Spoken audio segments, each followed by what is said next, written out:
Hey everybody, DJ Professor Lee here, and I've got a quick video that I wanted to run by you. This is based on a conversation I had with a friend of mine that asked me a while back to help him with some of his beat matching and mixing skills. And I have to say it was a real pleasure to work with him because, you know, if I shared something with him, he took it as as something. It was a mission for him, and he would practice daily, and for hours and hours at a time.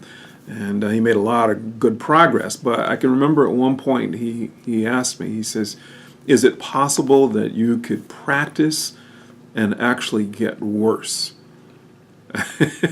Because he was shocked. He was practicing everything that he could think to practice, and yet he felt at times that he was actually regressing in his skill set. And the answer to that question, of course, is yes, it can feel like you're actually getting worse, even though you're putting in the work, you're putting in the time. And just consider that that's a little bit of a red flag coming from your brain telling you that you need to take a break. That's basically all that's happening.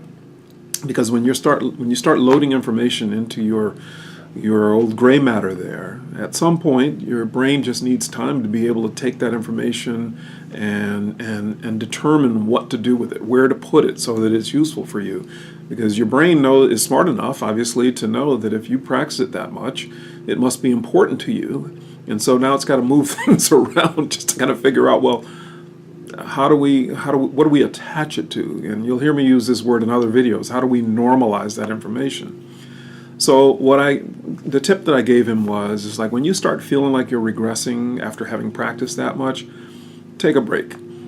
If you've been practicing beat matching relentlessly for like 3 or 4 days in a row, you know, a couple of hours at a time, and you're starting to notice that, man, you can't bring 2 tracks together to save your life, get up, walk away, turn the controller off, turn the laptop off, or do something that's different than that. I mean, if DJing is a thing that you just find a lot of fun to do, the whole craft of it, and you want to be busy doing something with it in your spare time, well then yeah, you can go ahead and you can organize your music, you could examine your cables from your last gig and so forth, you can, you know, do different things, but you can also do other things, you know, go outside and throw the ball with your dog or your kids, or, you know, spend some time with your significant other.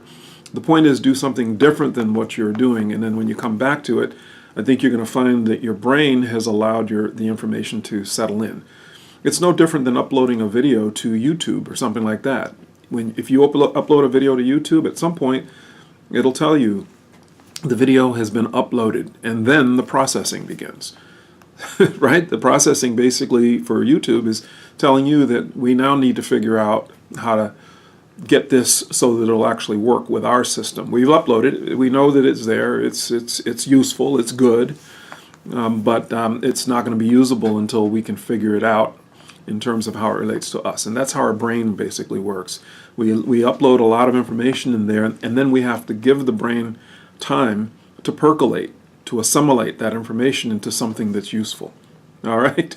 So maybe the analogy doesn't quite work, but it works for me. At any rate, if you like the video, you know what the routine is. Go ahead and check that you like it, and consider subscribing to my channel. I promise you that I'll have a lot of other videos coming out that'll be instructional in nature, and some of it will be just my musings and my conversations about what I think about this craft of DJing. All right. So at any rate, that's it for me. I'm DJ Professor Lee. Hope to talk to you soon.